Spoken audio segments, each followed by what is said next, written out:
विटा शहरात किरकोळ कारणावरून झालेल्या वादातून गंभीर मारहाणीची घटना घडली असून या प्रकरणी विटा पोलीस ठाण्यात 15 ते 18 जणांविरोधात गुन्हा दाखल करण्यात आला आहे।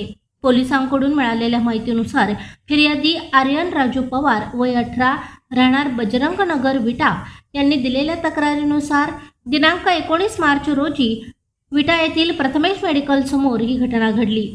फिर्यादी व त्यांचे नातेवाईक यांनी त्यांच्या चुलत भावाला मारहाण का केली याचा जाब विचारण्यासाठी आरोपींकडे गेले असता हा वाद उफाळून आला।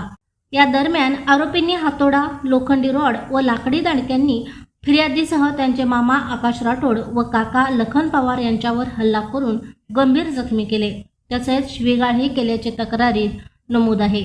या प्रकरणी विजय काळोखे, अमृत काळोखे, अमर क्षीरसागर, अतुल पूर्ण नाव अज्ञात, किसन काळोखे, अजय काळोखे व इतर 10 ते 12 जणांविरोधात भारतीय न्याय संहिता कलम 118(2), 118(1), 189(2), 189(4), 190 व 352 अन्वये गुन्हा दाखल करण्यात आला आहे।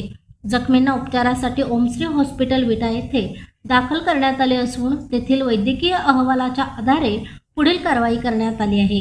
या गुन्ह्याचा प्राथमिक तपास पोलीस हवालदार पाटील करीत असून पुढील तपास पोलीस उपनिरीक्षक कांबळे यांच्याकडे सोपवण्यात आला आहे। पोलीस निरीक्षक फडतरे यांनी घटनास्थळी भेट देऊन पाहणी केली आहे।